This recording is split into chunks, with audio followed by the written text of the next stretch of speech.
mwasuze mutya mwasirye mutyanze nodini ntege ndine mwanyi nazefulu embuzi zano nganga mweri mukunywa acid ujja juli mbagamba embuzi zibya bibumba ne muwakana kati embuzi wabe nywa acid so wetu tebyafe bili expensive wefe bilala byanjawulo mu oli otya mwanyi nazi ndi okay nawulira osoma obula mbutambulanga waddayo okusoma osomera nsomera ku mukati oli ku mukati osoma yes nga muzeeyo nnyo okusoma naddayo okusoma lwa nsonga okusooka nja kwebaza Katonda nti okufumintiza kya buntu nafuna challenges mu bulamu nti nafuna ebyomuwendo nga bwe nabisaba manya abesiga mukama banga olusozi Sayoni Bible egamba nti musabe muli weewa ate munonye muliraba nze mu bulamu bwange bonna bwe mboneddemu nasabanga Katonda mpe emikwano emigagga emikwano emirungi nebaza Katonda nti yagimpa mu mikwano gye nafuna gyonna jandabanga nga ndi wanjawulo nga kitegeeza nti singa nasoma nnyo okusingako awo eyo debate public debate njagalera obeerewo tugenda tuuka sooka ombulire ogenda kola debate yes soma kolabe nenda kuzomeza zibawe ne fact ne poster gyeweereze njagala ogiteekayo public debate Jennifer Nakangubi w'umukati student versus enwaliyo Hilary Marion Kasolo w'umukati student mu makati ndabawo Nankwanga Eunice Kasirye president w'umukati Uganda chapter ndowooza bwe kiri topic is education influencing development in developing countries. Venue w'umukati School of Journalism main hall. Ndoza tutandikirawo nawo chimbuzeeko. Is education what? Influencing. Mugenda kwogera mu Luzungu mu Luganda. Lyonna. Ngambe eri kigenda kuba kitya. Luba Luzungu era na Luganda I think. Kati tandika na Luganda onoddamu n'Oluzungu. All right. Kati baba bategeeza ki wano? Topic wategedde ki? Is education influencing development in developing countries? Yeah. African country or developing countries. Developing countries zeziriwa. Ensi ezikyakula. All right. I think African countries zino zi South America zi Brazil zikyakula ne some parts of Asian countries. Okay, nze mundowooza yange ba mukumanya kwange. Kuba nkyali student. Okyali student? Era ndi student still. Okay. Aticha wange Professor Ismail Nkonge. Yomu kuba kusomesa. Professor. Okola course ki? Okusinga ndi mu media. Oli mu journalism? Journalism, media. Nawe waze mu journalism. Lwaki wakoze journalism mu course zonna? Erimu bingi. Erimu bingi lwakuba nti kati tulina problems. Osanga omuntu ku TikTok, oba osanga omuntu ku YouTube, osanga omuntu ku TV nga naye ayetanga journalism. Naye nga tamanyi. Kati byonna ebyo byetugattira wamu kubanga twafuna chance. Katonda tuwa okusobola ensi yaffe. Twafuna like following. Yes. Oba netumanyika bakite batya. Nsine bamanya. Kati ensimu kutumanya. Mwafuka public figure. Ensimu kutumanya n'okutuulira netuwulira. Kubanga tulina abagobeza batwagala. Yes. Era ng'oli agamba full figure tanaba kwogera ku nsonga eno why. Omuze full figure wayogera kyentwala so netufuna opportunity. N'abantu abalungi ne bakola ama TV. Ng'omusumalozi asujingo nga TV eziriwo zonna muzimanyi. Ntosobola ofuna opportunity n'ekuwa omulimu. Byonna byongera kuki omanyi problem ya Uganda oba ya Africa ekyasbi Africa mbwavu kwe kubanga aba youth banji ate emirimu mitono government egena tuwaffe na mirimu kati obanga tulina abasajja basobola creating emirimu bujingo ng'akozesa abantu abasukka mu 13 14 nange nembeera omu mubawadde omulimu nebaza bebaza Katonda nti bebamu investors b'eggwanga Uganda abasobodde okuyamba ku government ngawala omugaga Ajamis Kigundu yakozesa abantu abasukka mu 10,000 abo ba investors betulina betusooka okwogerwako esaa leero omulaba ali ku mwala naye olowooza omwala bameka abagukolako n'abagulyako abaana bameka abaali mu ndi ku media amalize twogere thank you olowooza abaana bameka abaali mu mwalo gwo wansi nga kati bakola bamu abawadde emirimu balina ne sente zebatwale waka bafunye ne humanity bakale baprovince okuva mu bulamu bwa ghetto obukambwe bw'okufa mulina abantu mwe mutalabanga abaali emagombe nze namukwano gwa mwita Jimmy Kaso basobi bonna baali baganga stars nga beekyawa naye amu we yajja n'azimbaawo yabawa amaduuka ne baprovinga ne bafuuka abasuubuzi kati Jimmy mugagga n'emmotoka gy'avuga so osanga Jimmy oh my god Jimmy mugagga kati ye musajja akuba emmali ye n'agambe emmali yange etuuse ludda waayo emmere esimbudde you get so nti aba approving okuva mu bulamu obuli down totally down ogwo mwana abana abadde basulako kati ambu abakyusiza it's okay ambu abakyo kwegamba nti ba investors batulina okwogerako lwakuba mmwe mulina problem bannayuganda balina problem naye gwe oli mutegeevu Australia mwabo abantu balaba nnyo kala ya white oba omuzungu yenna abazungu abasinga okwenjera bano baavu yesterday nabadde ndaba amawulire ku Salt TV bawaliwo omuzungu yabbye banne billions meka billions in fact nabadde njagala na Jerusalem sala ayingire mu nsonga eyo omuzungu ayingiza ate wano billions ne billions money nga government emanyi omusango gwo gwabadde mwagula byeko gwabadde ku Salt TV ng'omuzungu yabba banne mu China yabba banne billions and billions money naziyingiza mu Uganda n'abaferera wano naye nga yekwasa nti alina banene mu government bakoonako alina banene abakiri emabega so government ebeera eri mu danger lwa nsonga ki sente bose basobola okuyingira nga tebazimonitalinze zisobola n'okuaffecting eggwanga exactly mu ngeri emu oba endala so kati njagala kuddayo ku debate yange nja kusobola okuginyonyola mu Luganda lwa nsonga ki nti weŋŋamba ddamu ombuuza ekibuzo nti batugambye is education influencing development in developing countries? All right. Is education influencing development in developing countries? Nja kukinyonyola nga bwe nkitegedde. Education okusoma kuyambye ki mu nsi ezitaakula oba kuyambye okusoma education is what? Influencing development in developing countries. Ekibuuzo kyenjagala osooka otegeere. Ekibuuzo nkitegedde bwe nti okusoma oba okusomesa kuyambye mu nsi ezikyakula oba okwenfluencinga. Ekyo kyekyufu kyokoze kiri nti okusoma kuyambye okuyamba ensi zino ezikyakula okukulaakulana anti era kyembadde nange njogera omupozi okukulaakulana kyesitaddeeko so development okukulaakulana my answer that is the question. Yes. I think tekuyambye kimala okusoma my opinion because nganze oyogeranga gwe oyogera nganze on my side.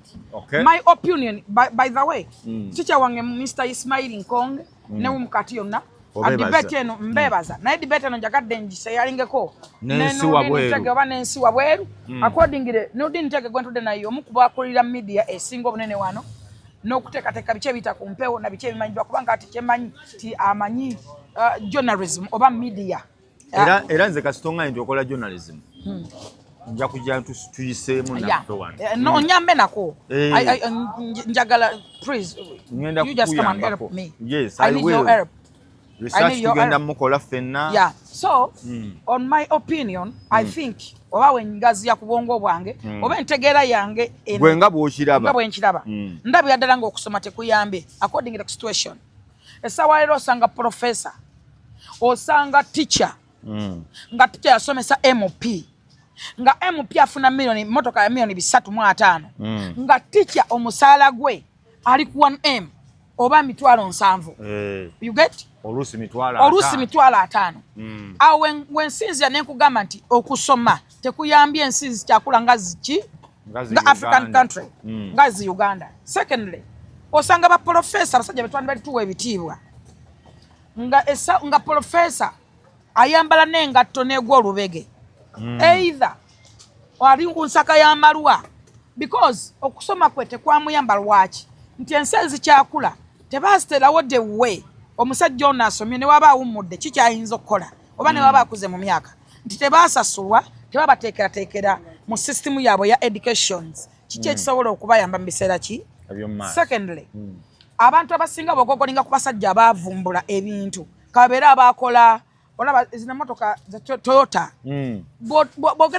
bwogenda mu educations bwokebera histories si abasajja abalina degrees whatever and what you get. Ndabyeku wana abasajja abasomye nga ngereza ku Dr. Amis Kigundu aina professions obanga doctor lawyer ba professor lawyers chovala nga amukizibu musinga mu musango nti amanyi nnyo akuguka nnyo kakati teyakola ebyo byasoma sibe yakola yagenda te mu business what ate nagaggawala n'asukuluma ekitegeeza nti n'omuntu atasomye asobola okukola ayingira obusuubuzi n'atutumuka business matters n'atutumuka era bangi abatutumuse wano abasajja betusomako wano omusajja wa freedom state bamuyita batya muwonge ano omusajja wa freedom state ye muwonge mbaseerabidde gw'omanyani nkumenyera abagagga gwe balondamu kirumira yasoma bukulu ekitegeeza nti yasoma agagga wadde ng'alina mu free time ye ekitegeeza okusoma tekuna okwamuya obutasoma tebulina bwamukoseza n'okusoma yayita ku basoma baali bangi nnyo you understand omusajja wa freedom city bamunyumyako ng'omusajja yavuga nga amaliba e Masaka era sente teyazijja mu education ntomaya Drake Rubega ali asinga ebizimbe mu Kampala ne Drake Rubega by the way ayogerako ng'omusajja atasoma nnyo anti oba okusoma tekwamu influence nga kugaggawala bw'ati wabula yasobola okukozesa humanity yakozesa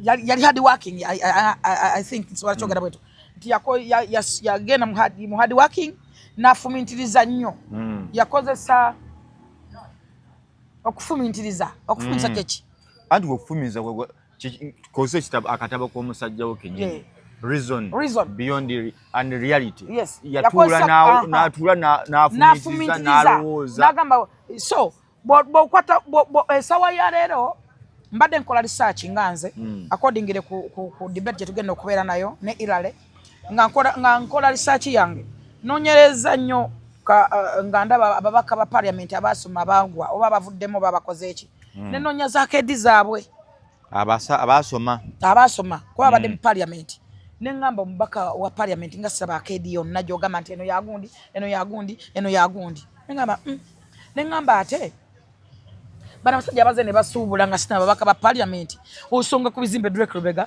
Simanyi Kitandwe Hamis Kigundu Yanga Matovu Manisuri oyo naye tayasoma wapifo musajja wange mumanyi era naye agamba nti yasoma naye yakola kumalayo bagamba kakati according to your situation ndabi yaddala nga education teyayamba nsi yaffe ng'ezikyakula ng'ate abasajja abatasomye bo basobodde okubaako bye batuuseeko nendabi yaddala ng'okusoma tekukoze eki tekukoze. That is my question. That is my answer. Ku debate weri. Nange nkuwemu eyange. It's okay. Nkuwemu eyange. Okusoma kuyambye ensi ezikyakula bwe kuti. Nti abantu nga full figure basobola okukola business zaabwe ne beebalira ebitabo. N'asobola okwawula, n'agatta, n'asasula emisolo, n'akola kinga byonna abikola okusinzira ku kusoma kwe. Abantu nga President Museveni bw'olaba ebintu byakozesa okutufuga akulaga nti yasoma ebitabo by'ebyobufuzi bingi nnyo n'asoma ensi ziri engeri gye zaafugamu n'asoma engeri bakwatagana batya n'ensi ez'ebweru. Osobodde okuba otya nga bw'owulira bwe bakugamba Amerika egenda kujja naye ng'omukulu buli kintu kyamanye Amerika kye yeetaaga yakituukiriza. Nga talina weemuyita era asobola okugikwata misunderstanding. So omulala ono ajja obujaga oba bajja bakole ki? Bajje bakube. Ekirala tomanyi nakuma banakwiramu nnyoko bajja jjaawo. Otegedde. Kati gw'owooza Amerika bajje. Ekirala okusoma kusobozesezza abantu okukola amafactory, amakolero. N'omanya nti nno kati tugenda kukola kino na kino na kino ng'omaze kusoma. Naye olw'omaliriza nga bwe tunnyonnyodde nga tudda ku sayidi yo. Awo sinagaana era sigaanawo. Noludin ndi P7 drop out. Nali nkozesa abaana ninamu ba engineers. In fact no engineer katanonye sente oyo. Oyo engineer. Ninamu ba lawyers. Alexander Manyi nti lawyer era nkosa ba lawyers. Nina nenga bali ku mirimu gyange. Ani bali ku mirimu gyo oli waagambira nti fulufigo kakasa nti okusoma kuyina omugaso. Naye bw'atuuse okukozesa abantu taleese bataasoma. No, wandirese abatasoma n'okakasa yingini ajja bali omaliriza oyina kyagala okungamba kale kamaliriza kirinda oyina kyagala onywa londa uko kyembuuza Full-Figure nti mu kyetwogerako nti okusoma bwe kuba tukakasa nti kulungi kuyambye ensi okukulaakulana Full-Figure tukakaseko nti tekukola aleeta abatasoma bamuwolereze bamubalire ebirabo bwe baba bamukolera pulaani z'ennyumba ze sinagaana era ekyo sikiwakana naye extremely nga twogera ku biki nganze ekisookera ddala debate eno webeerawo buli omu aba ne idea ye n'endowooza era nange ndi ku idea naawe oli ku yiyo si era sigigaana era sigiwakanya naye nkuzaako emabega nti ensi ezikyakula nga Uganda President bwatuddako mu history wa Jerusalem Sale recent era nabadde naye naddamu nanyumiza story yemu yali abadde anyumiza yakola ki yabadde anyumiza bwe yasoma muzayinamu bwa ministry bwe yakola ennyo muzayinamu ministry ne bamukayanya abo yabadde atulaga n'omukyala yabadde waawo sajja mabani ne bagamba biki ebitabo byekisoma kakati naye nga byakola bisinga n'ebyabasoma 100% nga n'abasoma beebuza kuye kuba tuso tugamba ayina proposal ye yawandiika Dr. Kiza Besigye n'agitwala ngafite idea ye nga teye oli agamba yasoma kati oli Dr. ali asoma nnyo kati onamwa idea ono n'agiwandiika n'agizimba bwe yagiwandiika yono yonna ono n'agizingako n'agipresentinga nga ye naffe kiba kitukoze nnyo naye era bw'oba toyina nnyo osobola kipresentinga ne kiyitawo ne kikulema kuba mbasikuwadde ki akatiba nze mba nkasigazza kati Jerusalem Sale bwe bamugamba nadda leeta lankazo na biki na kiri olwanyi biqualifying okubeera ng'ofuuka minisita n'anyiiga mu kunyiiga okungi yaddayo nakasonga n'atula ebibuuzo n'omwana we Josephine era agamba yatuula ebibuuzo ebyo ne Josephine naye mu kubituula yatuula psychologically kulaga bano nti bwe mba mwagala kusoma n'okusoma nkusobola era agamba yagenda okusoma nga n'abasomesa asobola bachallenging era yabachallenginganga yabateekangako ebibuuzo naye n'abagamba kati n'abitematema n'abigattagatta nga bachallenginganga ne ansa tebagirina Jenosale ngenda kutwalayo era tujja kudda abantu bagambe njagala musanga mubuuze bwe yali asoma yafuna challenge yafuna buzibu ki ate naffe ekyo ate naye mu bintu byonna bye tudibeti nze kyosinza okunsingako wompangulidde wali awa nti abagagga bonna ba billionaires ab'amaanyi mu nsi tewaliyo professor tewali professor era bw'otandika ogogolinga oleeta ne mu Uganda waliwo yakinsibako n'aŋŋamba ntwalako ku akedi ya professor nze ndagana ya MP avudde mu parliament noga nti MP ono yali mu parliament kati nze nsobola okugereza waliwo abantu nga nokwesi kati kankugeze nina ekintu challenge gye mpitamu tiwaliwo baminisita abaali baministers ngaesawa lero bakompitinga n'abaana nga wagenda nga ku ssomero kyali essomero ddamba mu district noliga nti musome nnyo musobole okunfaanana munne bwe mulikula mubeere nga nze esawa lero okompitinga nabo oli ku ballot paper nabo bakuwangudde ogenze ne mu kooti ugeti nti ekitegeeza ki nti tewasobola kuteekateeka okusoma tekwakuyamba n'obwa MP n'obwa minisita bwe waliko tebukoze eki Full-Figure nkutegedde debate ogenda giwangula ontegedde bulungi ogenda giwangula kasi tononyonyoleza ensonga n'ozituusa kati nze biri bye mbadde nkubuuza nesawa ya leero President Museveni atufuga yes atufuga psychological atufugira ku kufumintiriza reason as the world masterpiece singa tafumintiriza abapresidents bangi abasinga abalina n'ebitabo ng'ensi zibalemye olw'ensonga tebafumintiriza naye President Museveni afumintiriza atambulira nnyo ku magezi g'amazaali abala situation n'abala katika nkugereze abantu baanema okubala situation mu buli mbeera oyina okubala situation embeera eno yeetaaga ki that's why am akugamba nti success and fair based on reason and reality obuwanguzi n'okulemerwa nga basigama ku mazima n'okufumitiza n'abadde ndaba omukyala w'e Masaka yazze mu kooti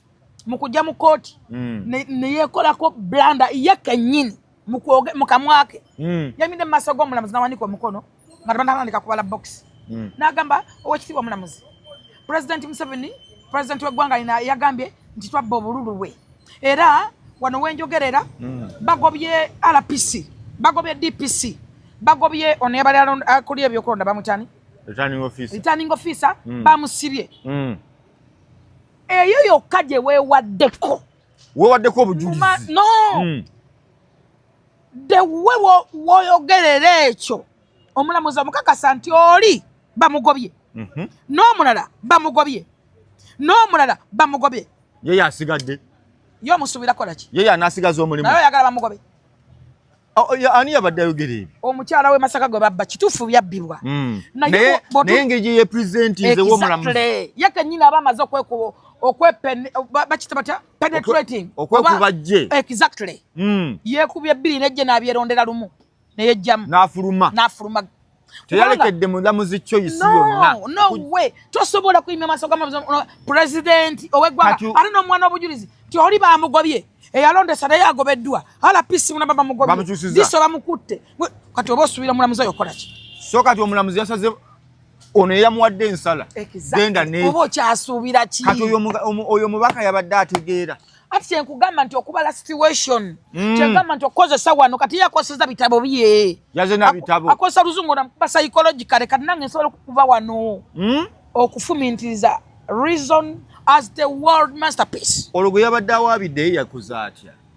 yamukubisa techniques za psychological president akubye speaker ali mu ggwanga speaker ali mu Masaka speaker naye obubwe bubadde bumulega bamutwala mawa amutwala ngajja Masaka ku bubo kali oli yamuzanya ye yabala situation obalanga situation omuntu ali mu kutya kwa nabaki ali mu mbeera ki you get kati ekyo kyokka kyenkulaganze kyenkunnyonnyola nti omuli muntu olina okubala situation abagagga bangi nnyo wano nga tebaasoma abatasoma bayimirizaawo eggwanga President Museveni abafugira ku kufumintiriza n'amaanyi ga Katonda. Secondly, President Museveni yes yasoma nasomako katabo kaka Songo the Master Sheds ng'ayogera bwe yali Entale High School bwe yali luddawa waliwo part 26 weegambira nti bwe bali mu Entale High School batandika debate nga badebatinga ku bintu bya Europe n'afuluma ticha namugamba lwaki ofulumye n'amugamba siraba nsonga entuuza wano nga ndi mu Africa mu debatinga ku Europe.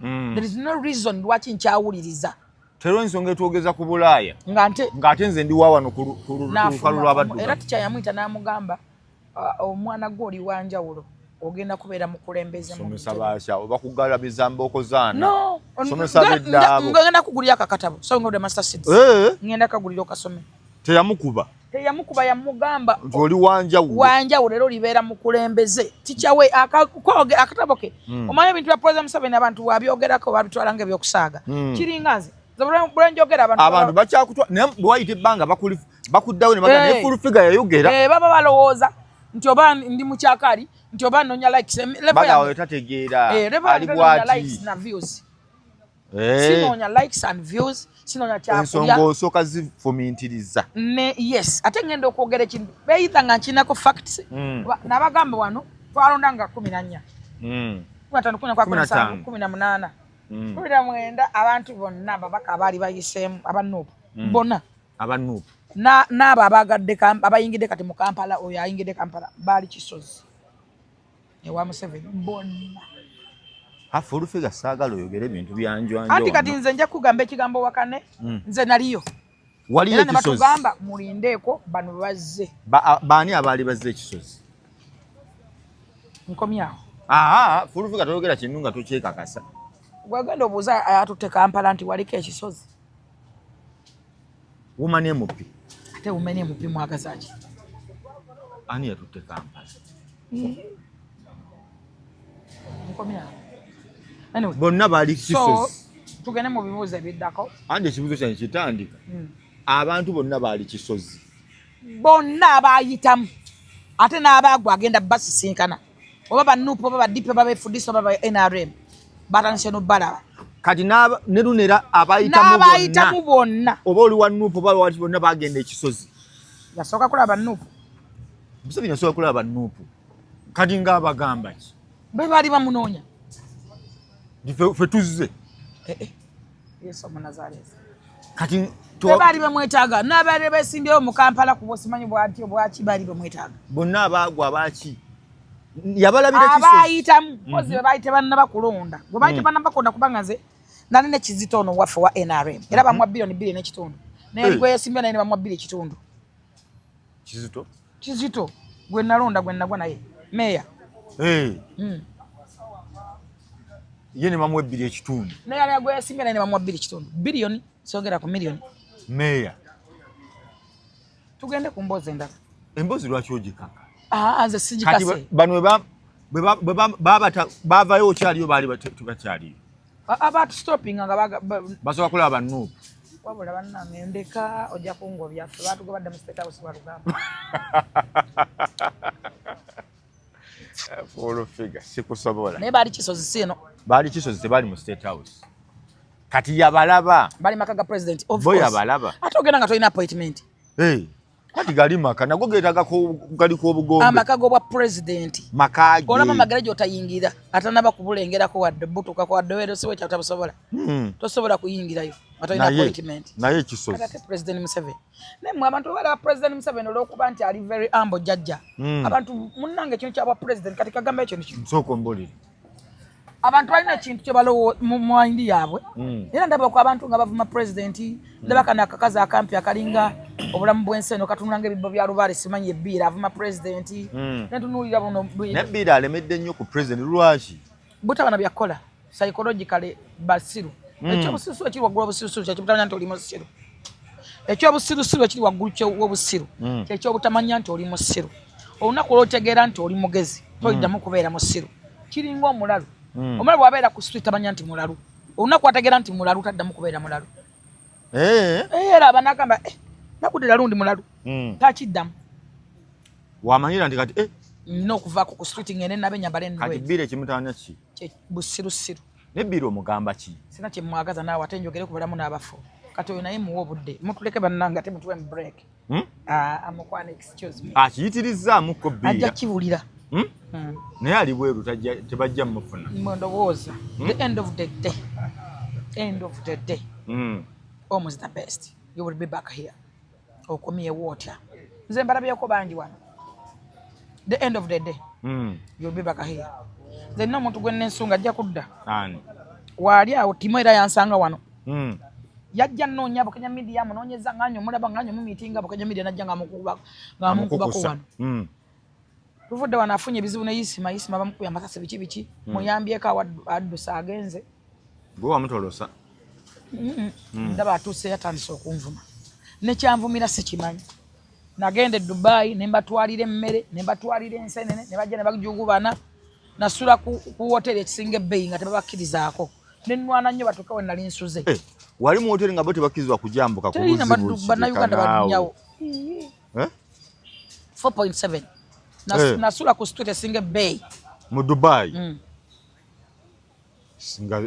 esinga y'ebbeeyi tekuliko bannayuganda ng'ani akututteyo full figure omanyi sente zensulirawo buli lunaku kuba bwe beeyisingayo osulirawo miliyoni mmeka 8 buli lunaku yes ezo sente ng'ani azikuteekamu kuba zo tozirina sisirina era tosobola naye nina baganda bange bazinteekamu kituufu awo ku baganda naye Barrister Timo Alexander Omumanyi mutabani wa Jerusalem Sale muwulira naye muwulira bwe nagenda luli ne mama Fina yangamba tonyumiddwa tolambudde Dubai njagala oddeyo kozi oli mama Fina yakutwala ate kati nasanga enkuba etonnye Dubai netwatambula wasanga tewanyuma netwatambula kati ku luno kati gundi nankwera ngamba ate wanyumiddwa Alexander nangamba njagala oddeyo mu bulamu obusinga Uncle Jeff akutwale onyumirwe obuuza ngo Mulangira Ndawusi nagera no Mulangira Ndawusi nemusuleeyo obuuze omwasula bannayuganda basulawo nasula ku Sheikh Zayed Road jigogoli ngawo mu Dubai Sheikh Zayed Road tekuvukako speed 2 oba 10 tekuvukako 10-15 kuvukako kuva 2 paka 2-3 tebasalira motoka eba ya ddala tekuvukako motoka za rais tezigenda Dubai ne motoka za rais tekugendako motoka ya rais tekuliko taxi tekugerako taxi Sheikh Zayed Road njagala osaakingeko Sheikh Zayed Road gikebereko bwali e Dubai mwewaananya abavubuka abali e Dubai Furufuga wasula ku Sheikh Zayed Road. Hoteli bagiyita bati 4 point. Awo bawa amaanyi kusula ku Serena ye Uganda. Ate si hoteli. Bampa nyumba namba. Mbanga sula ku floor namba. Bakwa mwaliro. Nga neta ya nenve eno nenzerere. Suit. Nga buli kimu ekiri. Oyina kadi ye swiping ane oyambuka weka. Yes, erebera kadi. Omulala talina kadi teyambuka waawo. Yingira ne wogenda ko tegulawo. Nzo nzimanyi. Tegulawo tebakutegulawo. Nasulako no mu hoteli bweto Saudi. Nga bweto bweri you swipe. Weka. Bwoba wagenze ku 5 togenda ku 4. Tegulawo. Ne wogenda ku 6 tegulawo. Oli wa maanyi nno. Era abatunulya ononga banje. Nga bakuyingirira. Aje nagenda okuwuga. Je nawugira. Tewali mu Uganda awugirayo. Naba na Uganda tebamanyiyo. Wawugirawa. Nabali mu Dubai tebamanyiyo. Tebamanyi je wali. Tebamanyi no. Tebamanyi bayi batuuka nga naye lanze nabibalaga ebyo. Mpayo mu Uganda omwe yalegenda nawugirayo. Eyo amu yansasulirayo. Buli ruga millionaires. Buli ruga millionaires. Nzo kumani no mukisa nagenda nga amu tamanyi nti ngenda ne musangayo. Nampenzi kabaga bakatanga kadola. Ne Furufiga wo ya. Kati yo side ye unasanga amu azimbayo. Dubai. Nyabo mulamu. Dubai hamu ayine bizimbe Dubai. Toyagala kwogera bintu. Sajja nga kagagga. Nsirisi. Akasajja nga kagagga. Nsirisi. Ngazimbayo. Gabuza bwala omwala gwe bata Ashley. Ashley. Mubuzeeko. Ashley quality. Amazimba. Mukubire wano. Mbako nze toba kubira nga wendi gojja mubuza bibi. Bwana mukubira wano. Kati musanga era yatule no mu first budget first class. Nze nagenda mu VIP. Kati ate yo bayambula kati atule sadda mulabako. Na ye yayina kasawo ka dola wekati. Batekawo kateni. Matemula bayo. Oba kateni basisimanyi. Ba wao tebagala babalekanira. Na ye wali wano Entebbe. Natula ali mu first class era badagane muzayi watula. Eyo je tuli ebintu ebyagala tutta. Kati mba nakatula ne amu naja natula. Mu first case obaye ne ebyokulya ngo olya nokowa. Naye bijja kumubuli dakiika buli. Boyinga n'okwerabira ne webakiraawo ngo era bitebe webaka emmere esobola okukuta n'ennyonyi n'ekuleka. Ne bakuba bakwetaaga boera bukasaba bera ku checking ako. Bakeberako muri bulungi. Bankeberako. Mba nga amutayingidde mu bitebe ebyo. Ne ngamba era yansanga nsoma katabo kange n'asumulula bando. Dollars onule. Katodde. Allah. Kadono nkomeko yapotea nga mshagendereke sente. Furufiga we yagalidde. Mukama bwali kujukira. Neche ndi sure tomanyi kuwuga. Kati sawa. Wayonona mono naga. Nakula bangu oli muri ebigere bwoti nenga. Abakaga bote bawuga. Tebekaka. Abakaga bawuga bati. Ebyo ebintu byolaba. N'abaana abali Dubai tebagenda wote babimanyi. Abawangale Dubai bali babyazeeko. Kati yoboyogera. Bakomaire ku marina. Bagende no ku Dubai Mall. Dubai Mall. Mu Dubai Mall tebagula mu bintu. Bayita mu buyisi. Nze nagula ebintu mu Dubai Mall. Bakuguza 2 piece. Emilioni 7. Abono boyogera. Emilioni 3. Abaroko be Dubai. Bwe bajja banga baga mufulume omugaggaze. Era babagamba nga mufulume kati nze na chance je nafuna. Waliwo amaduka gali kamanya n'abane edduka eriko Kenzo. Louis Vuitton. Simanyi biki. Louis Vuitton. Simanyi Versace. Gucci ezo. Mwe nali ntudde. Kati nali ntudde tubakuwa entebe zabwe nnyo bakwa n'ebyokunywa bibeera bya bwerere. Nali ntudde nga nchuzinga engoye. Abaloko ne bajja bagoba abantu mu Dubai. Omuloko ngaze. Bago abantu mu Dubai okoleka fa bali munda bebaleka. Otagere nti. Omuloko munanga abaloko beeri. Tebafaanagana abansajja abaliyo. Lwako abasajja bambala ebintu ne babafaanana. Nayo okulaba ku muloko. Abayindi n'Abapakistani be bayita abagungu. Abantu omuloko ne Dubai airport ezo butamulabako. Taliiko tebakola pakasi. Okujjako wano. Awo woweerayo passport. Bakyeddiza bo. Bebeekuumira ensi yaabwe kuyingira n'okufuluma be babeera bo. Kati wano mu kuzunga wano biki yitendo de tumulaba naye wano woweerayo passport mfuluma nyingi bo. Dubai eno nagikyalakyala mukko ojja kunzizaayo buzza. Tugendeyo ko. Genda onyumirwa mukko bwolo. Ate kyala psychological era nze kyensaba era ngenda kwebaza wano omwami Fred Senoga owa Union. Union ki? Owa omusajja wa Union Fred Senoga. omanyi teri kintu kisibidde ensi yaffe mabeganda n'abana Uganda okuba nga tetutambula. Tetugaziya bwongo. Singa tutambula ojja komawo tegere value y'ensi yo omanyi n'eddembe ly'olina linakomawa. Mbadde manyi bw'otambula ate okomawo Uganda ogikyayi. No. Nga kuba ndaba abali ebweru batuuka bajja mu kutuvuma. Kyovula abavumira eri badda ntibasobola kuvuma. Mpayo omwana omwe abeere wano n'avuma nga bwavuma bwali eri. Abasinga be bajja mbawasho bagaana mugajja nkuwemu obavumire nga obadde obavuma. Kakati nkunyumiza ki? Namba esinga bw'oba tonatambulako tomanya bulungi bwa nsi yo. Era gavumenti ngisaba eteekewo department singa zino batambuzeko nga ku bannamawulire. Batambuze ku bantu ngabo ba YouTube abo bowalaba nga baba batutte. Baba batutte mu seminars oba biki. N'okulaba kubanga mu Dubai osobola n'okuwanda obiti n'akusibya. Ng'ogaayo obiti n'omuwanda akusibya. Okyali no. Dubai tosalira w'otalina kusalira. Kati Fred Senoga owa Union yakutte abaana ba boda abatakisi baani n'abapakira 10,000. N'abateeka mu nnyonyi ezi. Bagendeyo kubala bakole ebintu nga balabe ensi bwe teri wa boda yagenza so akuddamu kumanyira Uganda kuba tebalabeko na boda etisse muntu tebaleko boda esalira ku bitaala tebaleko ku boda stopping watalina ku stoppinga abagenze bachita omukarafa bakukuba omukarafa ogusanga ku ticket ku passport yo tofuluma kakati Senoga yakoze ekintu era singa bakulemeze bonna babeera mu departments bagala ensi yaabwe. Senoga akoze owa Union kye yakoze nayongedemu wa credit abantu batwawo nnyo okulowooza ku ba boda abo n'abataxi. Abataxi bavuga nga bwe baagala ayimira watalina kuyimirira atavuga boda ate yagenda ebweru najja n'ateeseza aba boda ye yabeetwaliddeyo yabeetisse 10,000. Senoga bamuganda wange n'abatwala n'abaliisa n'abasuza mu wotero n'abatambuza Dubai n'abatwala mu ddungu okubalaga nti ensi terina kyeyina ya musenyu naye ngagga lwaki mmwe abalina ettaka libalako emmere anti abo ate bakiteeka ku gavumenti.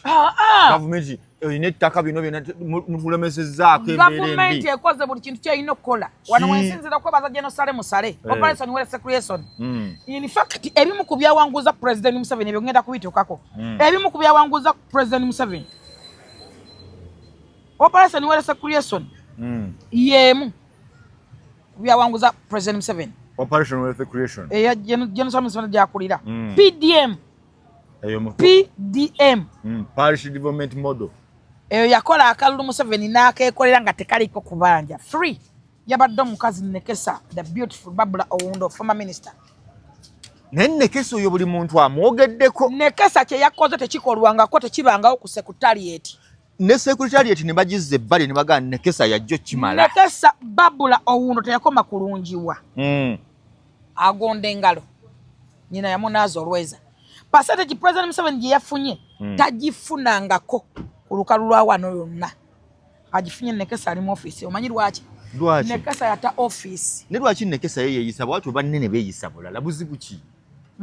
Omutima gwe mumativu mukufu ate nyina yamuza musomi mukkiriza mu Katonda ne buli kimu akikola mu Katonda. Sinna meeting na Nekesa naye buli muntu gwempulira meeting na Nekesa sirabangako office yagikozesezza bulungi. Sirabangako ku lukalu lwansi muntu ayina sente afuga sente nga yeeyisa bulungi nga mulungi n'asigaza empisa n'obukkakkamu n'okuwuliriza buli muntu nga Nekesa Babula Owundo former minister.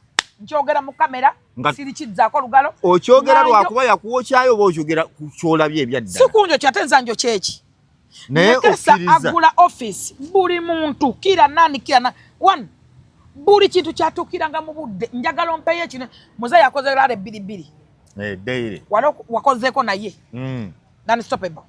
Njagala ombude nga bwe kyali kibaddewo nga buli kintu kibeera mu time yakyo.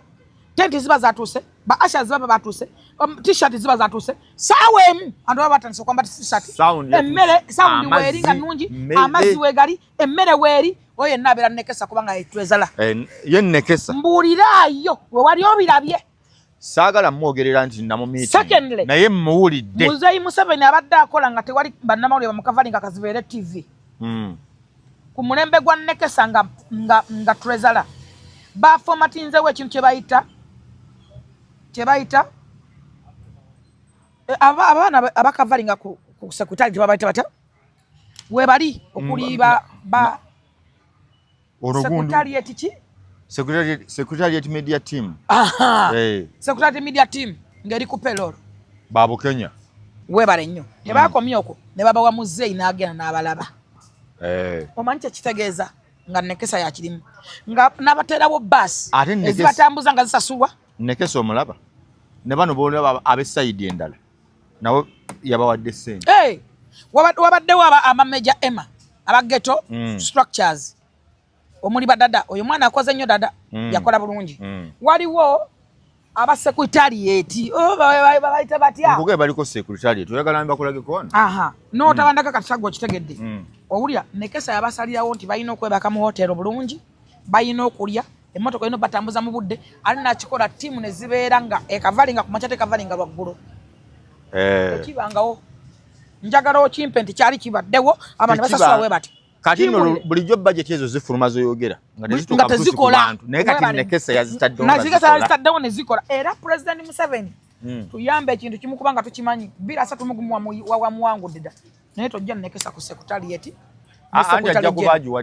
ajja kubaaji tadde ne secretary general tomujjaawo ekirungi secretary general Tadongo akwatagana awuliriza bananga basajja abo ba tribe ezo abawala babalina beesimi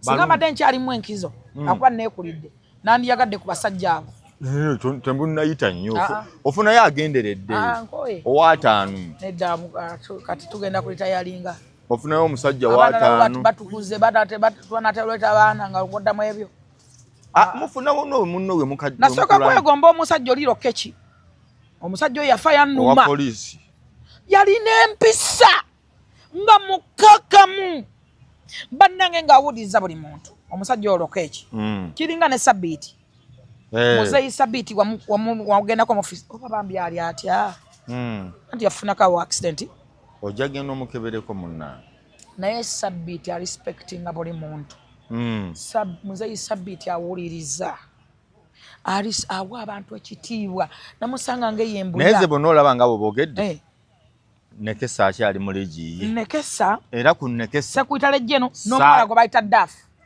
Nekesa saagala gattako muntu mulala ne Dafu kati abantu abo singa muzeeyi abaleka ku secretariat abala ne wabajjako Nekesa omulaba n'oli omusajja oli owa wali yetadongo aliwa oli omulala Tango Doi amulekewo ne Tango Doi obagadde tebakoze bubi bali straight ezo tribe oba ze ziri straight I don't know oba kiki simanyi bali webati bali respectinga buli muntu bawuliriza buli muntu naye ze Nekesa bali sigenda boogerako Nekesa yakoze ekintu ekitabangawo Nekesa gwe mmanyi essaawa emu nga buli muntu alina t-shirt ku mubiri t-shirt za Museveni waddazaako mu kampeni endala bazambalanga bakwekanga nkweke bazifunanga ne bazikweka saawa 5 nga buli muntu alina kasuwanika emmere ennyabo ddamu ozzeeyo okavalinge oba baalyangayo wondaza abantu abatalidde emmere na nnyama ddamu okavalinge ozzeeyo kavazi mbadde mu kavalinga saawa 5 buli muntu abeera ayina emmere